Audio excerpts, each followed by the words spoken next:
today we discuss the stiffness matrix for a beam element. So beam element, just consider here a beam element which is consisting of two nodes, node number 1 and node number 2. At each node there will be 2 degrees of freedom. Okay, at 2 degrees of freedom there will be having a two displacements. One is vertical displacement represented by the V, and another one rotational displacement, and also we can call it as it is slope. Okay, then the notation is theta 1. So that at node 1 V1 theta 1 are the two displacements. Okay, this vertical displacements, or we can also call it as transfer displacement, and this is rotational or slope. Okay, similarly at node number 2, so transfer displacement is V2, rotational is theta. And in this element, the zeta value which is going to be vary from -1 to +1 in natural coordinate system, and LE be the element length. Okay. From geometry, the displacement we can write it as, and we can interpolate it as the displacement variable x, which is equal to n1 x1 plus n2 x2 in terms of shape function. Here n1 is the shape function at node 1 and n2 is the shape function at node 2. Okay. And already we obtained the shape function equations or shape functions value at node 1 and node 2. Okay. The shape functions equation in terms of natural coordinate system is given by n1, which is equal to 1 minus zeta by 2. If you substitute this n1 equation in this particular equation, this becomes n1 minus zeta divided by 2 into x1. Similarly, n2 in terms of natural coordinate system, 1 plus zeta 2 by 2 into x2. Okay. Now differentiating this displacement variable with respect to zeta. Okay. So as you differentiating dx by d zeta, which is equal to, so 1 by 2 differentiation of constant which gives 0, then minus zeta differentiation which gives minus 1. Okay, so that this term becomes minus x1 by 2. Similarly, as you differentiating this 1 by 2 which gives 0, zeta plus zeta differentiation which gives 1, so that it remains with the x2 by 2. Okay, then as you rearranging it gives x2 minus x1 divided by 2. We know from the geometry x2 minus x1 which is a elemental length. Okay, so that in place of x2 minus x1 we can write it LE, so that this dx by d zeta which is equal to LE by 2. Okay, so L dx by d zeta which is equal to LE by 2. And if you want only in global coordinate system, that is d zeta which is equal to, as we rating the relation, as we rearranging it, we can also get it LE by 2 d zeta. This take it as equation number 1. Now V1, V2, theta 1, theta 2 are the nodal displacements at node 1 and node 2 as a transverse displacement and slopes. Okay. Then this overall the displacement variable for this particular element, we can write it V, which is equal to H and Q. So this equation, the displacement variable here in terms of Hermite shape function. Here the displacement variable in terms of shape function. Okay. So just this displacement we can write it in Hermite in terms of Hermite shape function. So H, which is equal to, so which is on each node we have two Hermite shape function at first node h1 h2, at second node h3 h4. Okay, so this H Hermite shape function which gives this equation. Now substitute in place of H, okay, have the Hermite shape function equations, then H which is equal to h1 already we know, that is 2 minus 3 zeta plus zeta cube by 4, and h2 equation we know, h3 equation is this, and h4 equation is this. Okay, so all this equation is then, so since the stiffness matrix we are going to obtain in strain energy equation, in that particular strain energy equation we have the transverse displacement term, so that is having a double differentiation, so that hence this the Hermite shape function we need to differentiate 2 times. Okay, so the double differentiation we need to do for the Hermite shape function, since we need to obtain the stiffness matrix by using the strain energy equation. Now differentiating this, so dh by d zeta which is equal to differentiation of 2 which gives 0, then differentiation of minus 3 zeta which gives minus 3, plus differentiation of zeta cube which gives 3 zeta square. We know all differentiation terms. Okay, so as you're writing 1 by 4, it is there in all the equations, so that you can take it common factor 1 by 4, then differentiating you will get it this equation. Similarly, as you're differentiating this term, differentiation of 1 which gives 0, differentiation of minus zeta which gives minus 1, differentiation of minus zeta square which gives minus 2 zeta, plus differentiation of zeta cube which gives 3 zeta square. Similarly, differentiation of this term which gives these values, and differentiation of this which gives this. Okay, this gives the differentiation values. Similarly, again we need to do a double differentiation of Hermite shape function. As you do double differentiating, that term becomes d square h divided by d zeta square, which is equal to 1 by 4. Again we need to differentiate this term once again. So differentiation of 3 which gives 0, plus differentiation of zeta square, 3 zeta square which gives 6 zeta. Okay, then differentiation of 1 is which gives 0, differentiation of 2 zeta which gives minus 2, plus differentiation of 3 zeta square which gives 6 zeta. Okay, similarly differentiation of 3 which gives 0, differentiation of minus 3 zeta square which gives minus 6 zeta, then differentiation of this value which gives 2 plus 6 zeta. Okay, so after double differentiating Hermite shape function, we will get the equation d square h divided by d zeta square, which is equal to 1 by 4 6 zeta le by 2. This you just take it two common factors, so that this equation remains with 2 into minus 1 plus 3 zeta. So 2 gets cancelled here. Okay, then remaining minus 1 plus 3 zeta. Again here minus 6 zeta. Again similarly here also take it two common factor and get cancelling 2. Okay, then only it remains with le 1 plus 3 zeta. Then so overall, hence the final equation d square h divided by d zeta square, which is equal to 1 by 4 6 zeta minus. Okay, so here just we need to write the plus term, so that just multiplying with the minus term, so we can write it this minus le into 1 minus 3 zeta minus 6 zeta le 1 plus 3 zeta. This hence this gives the double differentiation of Hermite shape function. Finally we get this equation. This take it as equation number 2. So again this overall term we can write it as b. Okay, so that d square h divided by d zeta square, which is equal to b. So this take it as equation number 3. So we know that okay, the strain energy for a beam element u, which is equal to the general equation ei by 2, as it is varying for the only one element from minus 1 to plus 1, d square v divided by dx square whole square dx. This is the strain energy equation for a element which is having a 2 noded. Okay, and the zeta value in the natural coordinate system, as it is varying from minus 1 to plus 1. Okay, so this is the strain energy equation. Now v, which is equal to h into q, h is the Hermite shape function, q which is equal to displacement vectors. Now differentiating this, again we need to differentiate, because we have in the strain energy the d square v divided by dx square. This term we need to obtain, so that the displacement variable which is going to be differentiated. Okay, so dv divided by dx, which is equal to dh by dx into q. Here q, the displacement vector. Okay, the unknowns we need to find out, and only it is going to be differentiate for the Hermite shape function.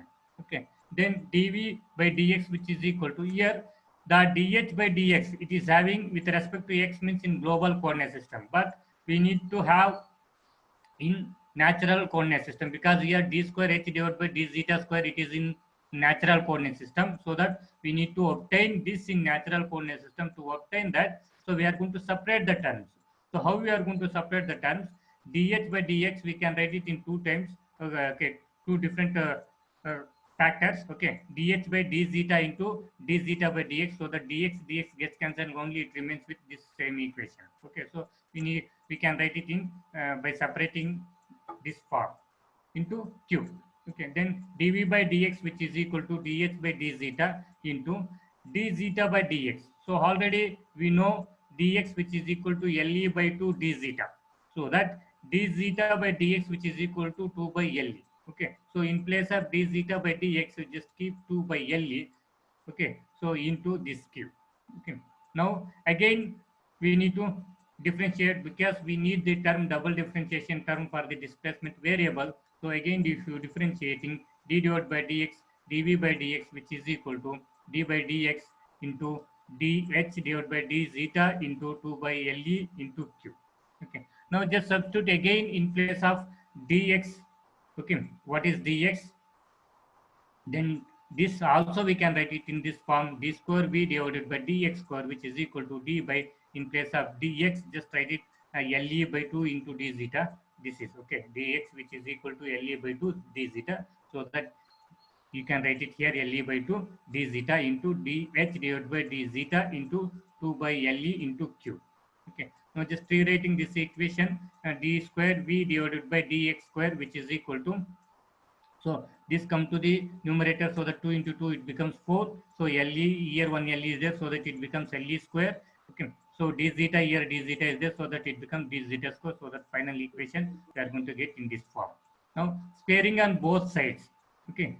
Squaring on both sides, it becomes d square v divided by dx square. Sir आवाज नहीं आ रही है sir. Tell me, what's your doubt? Sir, I am not audible, sir. Why? It is same problem for everyone. No sir, fine. ಮಾಡೋ ಅಂತ Visible to everyone.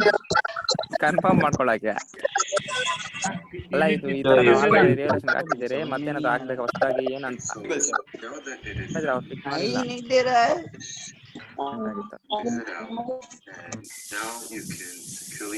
ಯಾವ್ದಾದ್ರು ಹಾಕೋಂಗಿದ್ರೆ ಹಾಕ್ಬಿಡು. ಯಾರು ಅವ್ನು ಮಾತಾಡ್ತಿರೋದು ಆನ್ಲೈನ್ ಅಲ್ಲ. Is it audible to everyone? ಏನಾಗಲ್ಲ ಗುರು.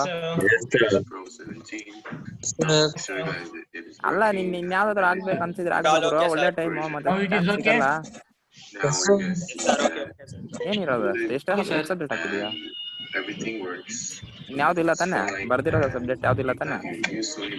ಬಿಡು ಹಂಗಾದ್ರೆ. ಜೀವನ್ ಆಗುತ್ತೆ ಬಿಡು. ಜೀವನ್ ಅಂಡ್ ಗುಣಶೇಖರ್ ನಿಂತಿಂದ ಏನ್ ಹೋಗಿದ್ದೆ? ಯಾಕೆ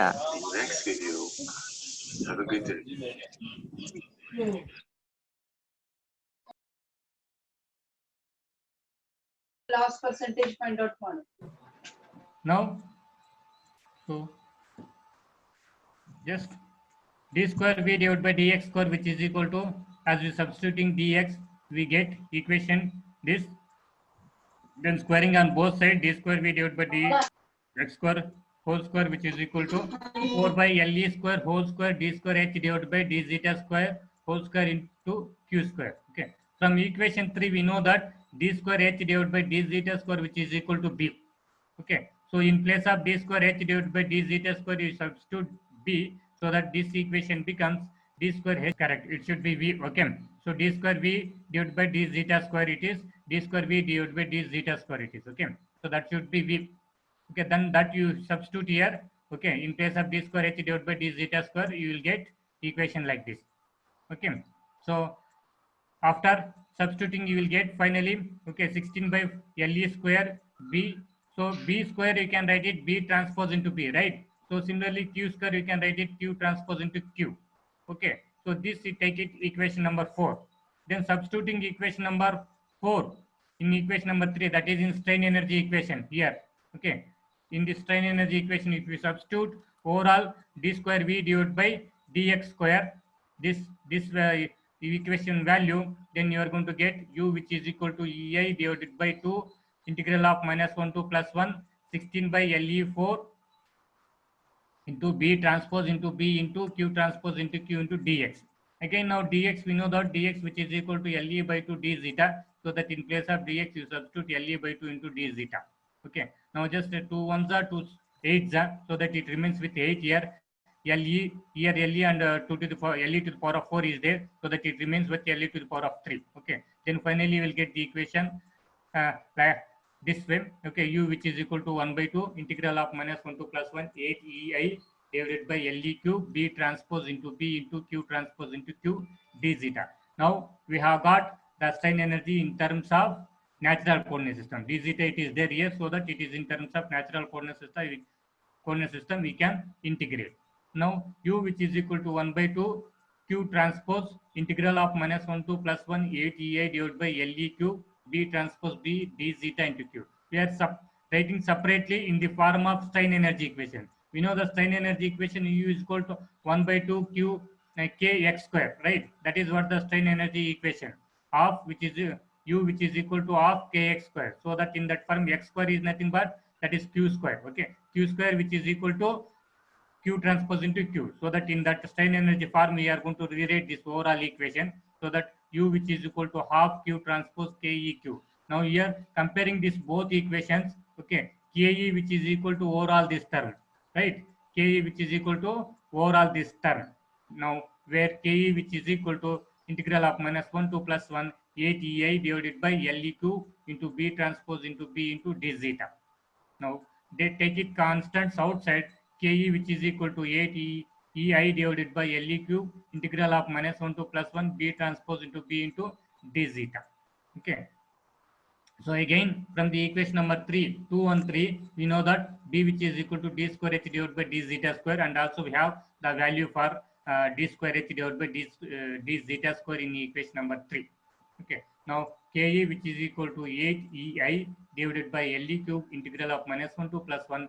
We know B transpose. Okay, we know B value. Just B transpose becomes column. Okay, so that 1 by 4 6 zeta minus LE 1 minus 3 zeta minus 6 zeta LE 1 plus 3 zeta. This is B transpose into B, which is nothing but 1 by 4 from equation number 2 and 3. Okay, 1 by 4 6 zeta minus LE 1 minus 3 zeta minus 6 zeta LE 1 plus 3 zeta. So now we need to do the matrix multiplication for this. Okay, so we know how to do the matrix multiplication. So this row into this column, this row into this column, again this row into this column, again this row into this column, so that we will get 4 into 4 matrix. Okay, so now here we have 1 into 4, so 4 into 1 equation. So as you multiplying 1 into 4 and 4 into 1 equation, finally we are going to get, as we are doing the matrix multiplication, 4 into 4 matrix. Okay, now similarly second term. Okay, this second term into this. Okay, that is what just one row. So I am going to explain. So 6 zeta into 6 zeta, which gives 36 zeta. Similarly 6 zeta minus LE into 1 minus 3 zeta, which gives minus LE 1 minus 3 zeta into 6 zeta. Similarly 6 zeta minus 6 zeta, which gives minus 36 zeta square. Similarly 6 zeta into LE 1 plus 3 zeta, which gives 6 zeta plus 1 plus 3 zeta into LE. Similarly second term into this row, which gives this term, second term, that is second row into again this column, which gives this value, second row this column, which gives this value, second row, and final the fourth column, which gives this value. Similarly for second row and third row, we are going to do the matrix multiplication. Now after multiplication, we get 4 into 4 matrix this way. Again we need to integrate with respect to -1 to +1. Okay, so for the limits from -1 to +1, you need to integrate with respect to zeta every term. Okay, so it takes, okay, just note that integration of -1 to +1, okay, zeta which is equal to 0. So if you integrate zeta, okay, then you are going to get 0 value. Okay, you can do it separately this. Okay, so as the integration of zeta which is equal to zeta square by 2, then applying the limits -1 to +1, which gives 0 value. Similarly integration of zeta square with the limits of -1 to +1, which gives 2 by 3. Similarly integration of zeta cube for the limits -1 to +1, which gives value 0. So final equation like this: 2 into 12 into 6 LE minus 12 6 LE 12 minus 6 LE 12 minus 6 LE LE 2 LE square minus 6 LE 4 LE square. Okay, just okay. So after obtaining this stiffness matrix, so in already we discussed the bar problems and truss problems. Okay, in that bars and truss problems there will be an axial load, but in the beams there is a transverse load is acting. Okay, there is a bars and trusses axial loads, it is only acting at the point, but the load which is acting on the beam is, there may be a concentrated load, there may be a couple, or there may be a uniformly distributed load, or there may be a varying load. There are four types of loads which is acting on the beam. Okay, so but in the analysis always we are going to consider force vectors at node only. Okay, we are not going to consider entire the length of the element, only we consider at node the force vectors. So we need to, if the concentrated load or point load is acting at a point, then directly we can take it that concentrated load or point load. Okay. So if it is couple is acting, then it is also acting at the point, so that directly you can take it couple also the value. But if it is uniformly distributed load or a varying load is acting on the beam element, then it is acting over the length of the element. Okay, so that we need to convert this over the length of the element, whatever the load is acting to the nodes, then we need to use. Okay, to convert the load which is acting over the length of the element to the nodes, we need to derive or we need to obtain the equation for that. Okay, so to obtain the equation for UDL or varying loads, okay, as it is whatever the load which is acting on the element, okay, that should be transferred to the nodes. Okay, so to transfer that nodes, okay, we need to obtain that the derivation. Now we are going to discuss. Okay, now derivation of load vector due to uniformly distributed load. Okay, so how we are going to use the equation to transfer whatever the load which is acting over the length of the element to the nodes. Okay, as it is having a distributed load, then just consider one element. For this element, the uniform distributed load is acting. Okay, the zeta value at node number 1 is -1, zeta value at node number 2 is +1. At the center, always the zeta value will be equal to 0. Okay, the two types have shown here, the UDL load, how it is going to be act on the over the beam element. Now consider load vector due to uniformly distributed load, the work potential due to UDL. Okay, so as UDL load is acting on the beam element, the work potential are nothing but what is the work done on over the element. Okay, that we can write the work potential, which is equal to integral of LE P naught V into dx. Okay, P naught is the whatever the UDL load which is acting to cause the displacement V. Okay, so for the entire length of the element dx. Okay, now where we know V which is equal to H and Q, so the displacement variable in Hermite-Shape, in terms of Hermite-Shape functions, we can write H into Q. So H which is equal to H1 LE by 2 H2 H3 H4. Okay, so H is nothing but Hermite-Shape functions. At each node we have H1 H2, and second another node we have H3 H4. Okay, then Q which is equal to displacement vectors V1 theta 1 at node 1, V2 theta 2 at node 2. Now the work potential which is equal to integral of LE P naught, in place of V just write H and Q. Okay, so that H into Q dx. Now dx which is equal to LE by 2 z d zeta, because it is in x variable we will consider in global, but we need in natural coordinate system, so that relation we are going to use dx which is equal to LE by 2 d zeta. So in place of dx we can write it LE by 2 d zeta. Okay, now WP which is equal to Q into, just we are going to rearrange this equation, because work potential, that is work done, which is nothing but force into distance or force into displacement. Okay, so Q is displacement, and overall term, this is we are going to take it as the force. Okay, so that this force is nothing but surface force or traction force. Radial load always the surface force or the traction force. So that this again work done equation, the work potential we can write Q into T. Here T represents the traction force or surface force. Okay, the UDL load. Now where TE which is equal to, so overall this TE which is equal to this force terms. Okay, integral of -1 to +1 P naught LE by 2 H d zeta. Okay, so due to UDL load, the load vector will be this is. Now TE which is equal to integral of -1 to +1 P naught LE by 2 H d zeta. Okay, now which we H Hermite-Shape function, that we can write it H1 LE by 2 H2 H3 LE by 2 H4. Now substitute all H1 H2 H3 H4 values. So this equation, hence this equation becomes, okay, TE which is equal to P naught LE by 2 integral of -1 to +1. In place of H1 you write H1 equation 2 minus 3 zeta plus zeta cube by 4. In place of H2 write H2 equation 1 minus zeta square plus zeta cube by 4. H3 equation 2 plus 3 zeta minus zeta cube by 4. H4 equation -1 minus zeta plus zeta square plus zeta cube by 4. Okay, now again as you integrating, okay, so we need to integrate all these terms. Okay, just we are going to show it how it is going to be integrate the terms. Okay, the first, if it is constant, integration of constant which gives 2 for the limits -1 to +1, the integration of zeta for the limits of -1 to +1 which gives 0, integration of zeta square for the limits -1 to +1 which gives 2/3, integration of zeta cube for the limits of -1 to +1 which gives 0. Okay, now just integrate TE which is equal to P naught LE by, so 1/4 it is there for all the terms, so that take it common factor 1/4 into this 2 which gives 8, so that this equation, hence this equation becomes P naught LE by 8. Okay, now integration of 2 which is constant, right? So that integration of constant which gives 2, so that in place of this 2 into 2, integration of zeta which gives 0, so that this becomes 0, integration of zeta cube which becomes 0, so that only it remains with 2 into 2. Similarly, if you take this term, integration of this, integration of 1 which gives 2, okay, you can write 2 here, minus integration of zeta is 0, integration of zeta square it is 2/3, so that here minus is there, minus 2/3 you can write it. Okay, then integration of zeta cube is 0, so that it remains with 0 only.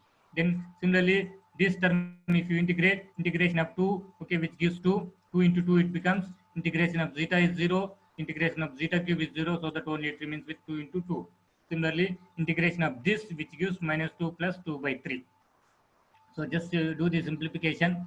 Okay, so P naught LE by 8 into 4. If you multiply, then you will get P naught LE by 2. 4 ones are 4 twos are, so that it remains with P naught LE by 2. Similarly, if you multiply and if you for this term if you simplify, that gives the 4 divided by 3. Again, simplifying it, it gives P naught LE square by 12. Okay, so just see here 8 twos are 16. Okay, then 4 ones are 4 twos are, then 2 into 4 ones are, so 16, 4 ones are 4 fours are, okay, then 4 into 3 which is 12. That's just simplification. P naught LE square by 12. Similarly, P naught LE by 2, this we will get, okay, as it is, as simplifying, you will get P naught LE square by 12. So this is the load vectors for the UDL. Okay, so for the beam element, if it is UDL load is acting, then the load vector will be at two nodes will be this is, okay, at first node P naught LE by 2, P naught LE square by 12, and at the second node P naught LE by 2 and minus P naught LE square by 2. Okay, so this is how overall the uniformly distributed load acting and over the entire length of the element, okay, that we are going to transform into the nodes by using these equations.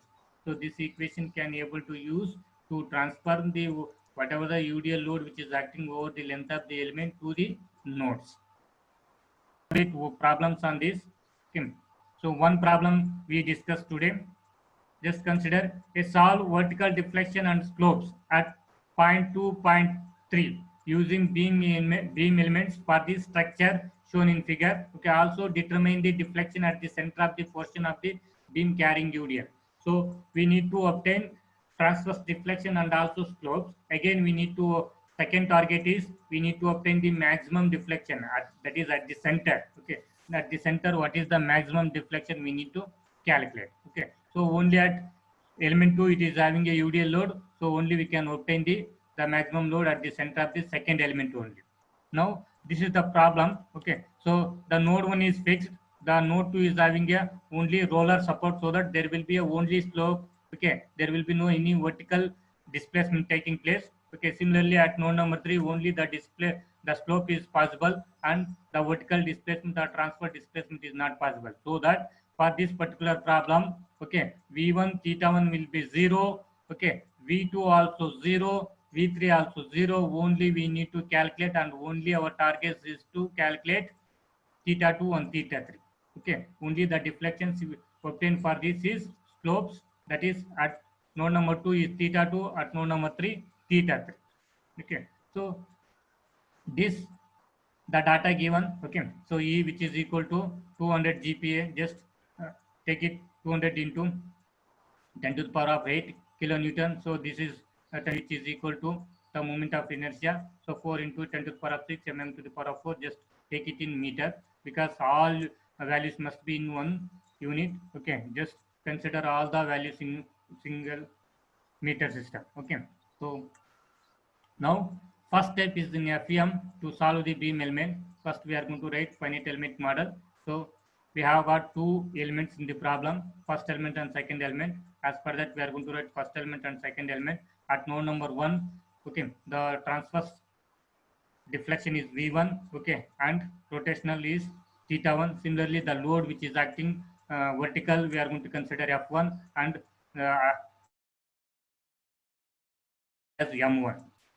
Similarly, at node 2, V2, theta 2 are the displacements and F2, M2 are the load vectors. Similarly, at node number 3, F3, M3 are the load vectors, V3, theta 3 are the displacement vectors. Okay.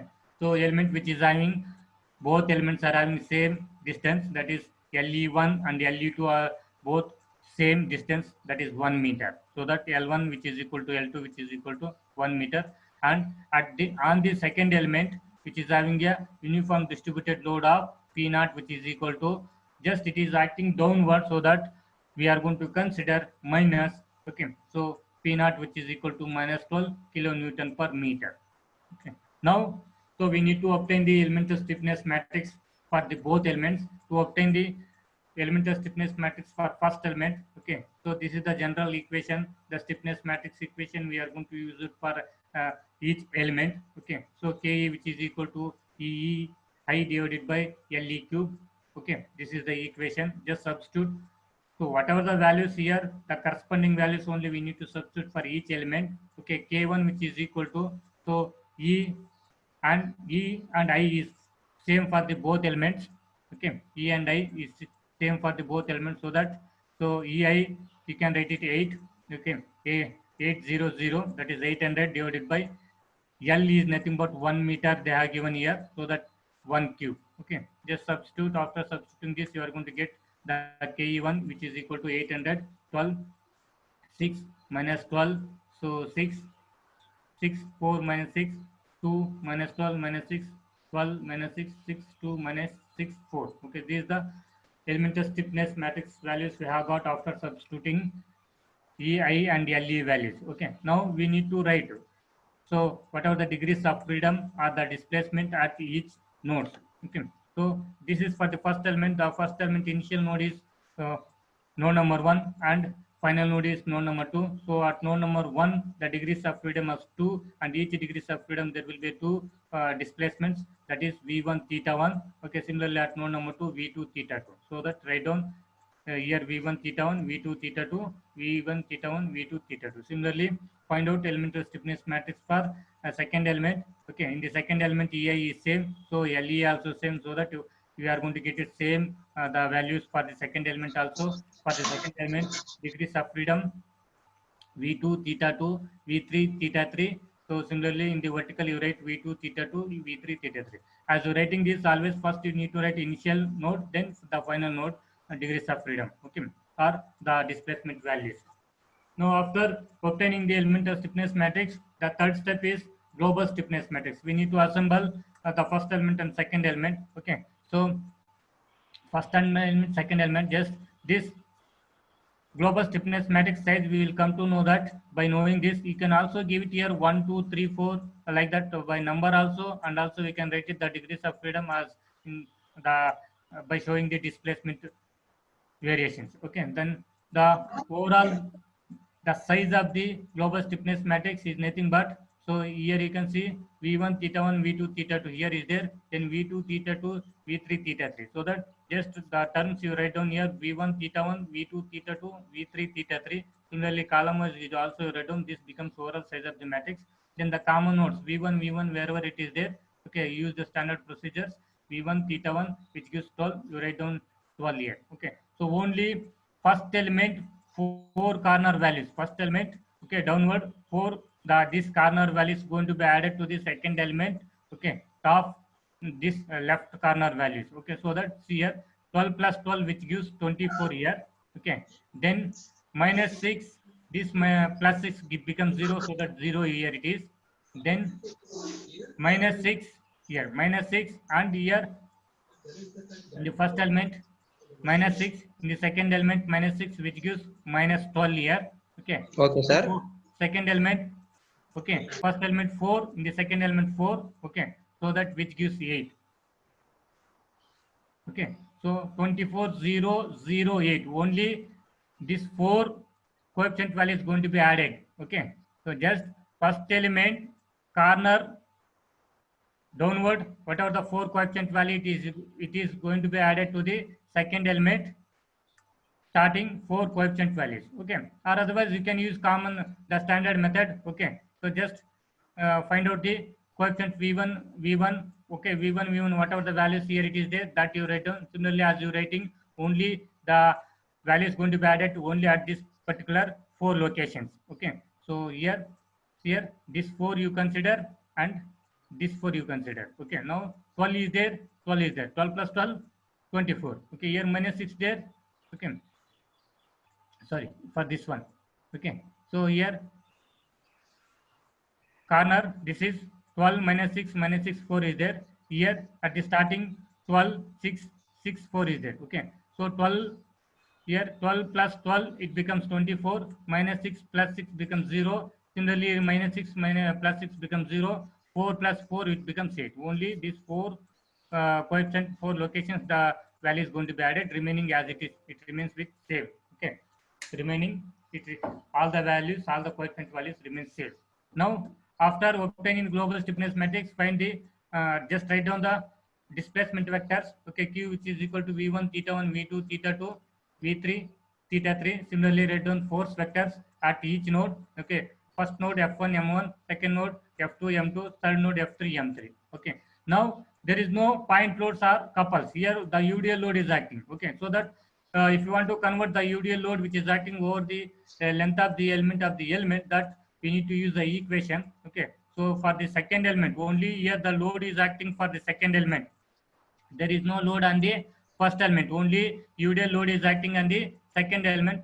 So that for only second element you use this equation, that is T2 which is equal to P naught LE by 2 P naught LE square by 12 P naught LE by 2 minus P naught LE square by 12. Okay, P naught is nothing but here whatever the UDL load is acting, LE is the elemental length. Okay, so P naught is how much it is load is acting, 12. Okay, so 12 into LE is 1 divided by 2. So 12 divided by 2 which gives minus 6, because you need to consider P naught minus 12. Already in the starting of the problem itself we discussed P naught, it is minus 12 because it is the load is acting downward, UDL load is acting downward. So we need to consider minus 12. P naught value is here minus 12, so that minus 12 by 2 which gives minus 6. Again here minus 12 divided by plus 12 it gives minus 1. Similarly here minus 12 divided by 6 which gives minus 6. Here minus is there, so that minus into minus 12 which gives plus, so that plus 12 divided by 12 which gives 1. Okay, this the force vector values for the second element. Then the global force vector for the two elements we need to write. For the entire problem we need to consider the force vector, so that the global force vector F which is equal to, at node 1 there is no load is acting. Okay, 0 0 at node 2. So here these two values are there, so that you written minus 6 minus 1. Okay, at node 3 minus 6 plus 1, so that write minus 6 plus 1. This gives the overall the force vector. Now write the equilibrium equation for the beam element. Okay, so KQ which is equal to F. This is the equation for the equilibrium condition. K already the global stiffness matrix we have got here. Okay, then Q is the global force vectors. This is okay. Then F the force vector is this is okay. Now substituting the values K, Q and F. K is this is, Q is this is, and F is this is. Okay, after substituting just apply the boundary condition. Okay, so to apply the boundary condition, wherever the nodes are constant, that rows and columns we are going to eliminate, right? Because at that particular nodes the displacement will be 0 is assumed. Okay, so that particular rows and columns we are going to eliminate. At node number 1, just see the problem here. At node number 1 is constrained totally. Okay, so completely constrained, so that this particular v1 and theta 1 value is 0, so that v1 and theta 1 corresponding rows and columns we are going to eliminate. Similarly, if you take at node number 2, okay, here the roller support is there, so that there will be having a displacement possible in the slope. Okay, so that the vertical it is not possible, only in slope, so there will be a displacement is possible. So that just consider here the v2 value is 0. Okay, and here also similarly V3 value is considered as 0. Then V2, V3 becomes 0, and only we need to calculate slopes here at node number 2 and node number 3, that is theta 2, theta 3 we need to calculate. Now, so as per that, okay, so V1 theta 1 0 because it is fixed, and V2 theta 3 vertical movements are constrained because it is roller support, so that V2 theta 3 are constrained. Okay, that values will be 0. Okay, then using the elimination method of handling boundary condition, okay, corresponding V1 theta 1 V2 theta 3, V1 theta 1 V2 theta 3 rows and columns we are going to eliminate. Okay, just consider here. So V1 rows and column going to be eliminated. V theta 1 rows and column going to be eliminated. Similarly, V2 rows and columns going to be eliminated. Similarly, here V3 rows and column going to be eliminated. Okay, then only it remains with theta 2, theta 3. Okay, so 8, 2, 2, 4, minus 1, plus 1. So this is.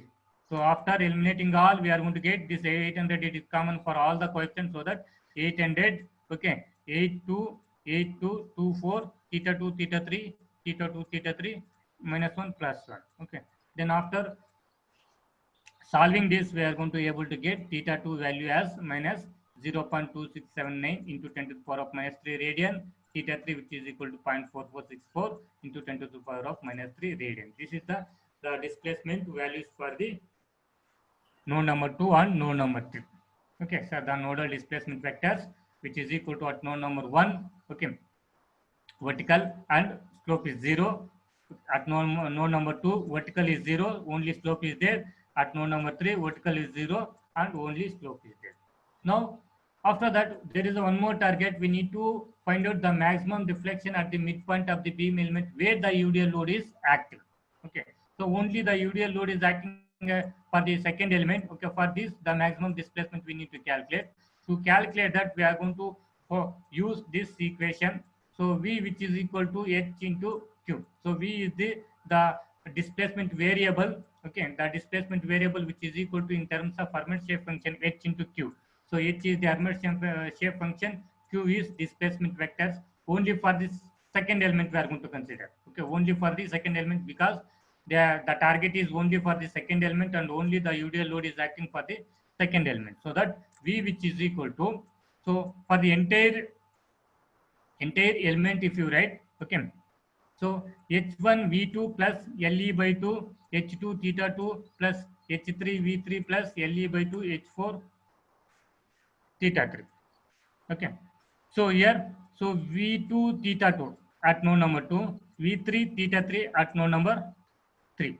Okay, so this is for only second element we are going to write. Okay, so only the second load element is having a UDL load, so that the equation only we can write it. Okay, for the second elements H1 H2 at node number 2, H3 H4, the Hermite shape functions at node number 3. Now, so if element it is varying from -1 to +1, okay, at the middle section always it is having a 0 value, right? So that, so at the midpoint we can take it zeta which is equal to 0. Okay, now from the boundary condition, okay, so you just see here V2 theta 2, V2 V3, so it is not V1, so V2 V3 which is equal to 0 from the boundary condition, because node number 2, node number 3, it is only having a roller support, vertical displacement is not possible, so that V2 theta 3, okay, V2 and V3 which is equal to 0. Okay, so substituting these values in place of V2 and V3 substitute 0, so that this overall term becomes 0 and overall this term becomes 0, so that only it remains with LE by 2 H2 theta 2 plus LE by 2 H4 theta 3. Okay, here V2 and V3 are 0 because vertical displacement are not possible at node number 2 and 3. So after substituting this, okay, so V max which is equal to LE by 2, take it common factor, substitute H2 and H4 equations. H2 equation is 1 minus zeta plus zeta square minus zeta cube by 4, and H4 equation is -1 minus zeta plus zeta square plus zeta cube. Okay, now we have got the zeta value. Okay, so zeta value will be equal to 0 at the middle of the element. Okay, so that in place of zeta you substitute 0. Okay, so if it is zeta value 0, 0, 0 only it remains with 1, so that only this overall equation remains with it 1 by 4, and theta 2 value already we obtained here. Okay, we have calculated the theta 2 and theta 3 values, so that use this theta 2 and theta 3 values. Okay, so theta 2 value will be this, and similarly as you substituting zeta value 0 here, it remains with 1 by 4, and theta 3 value is this. Okay, so after multiplication you are going to get V maximum, which is equal to minus 0.0893 into 10 to the power of minus 3 meter. Okay, this is the maximum displacement. It is going to be happening at the center of the beam element. Okay, at the center of the second beam element. Okay, here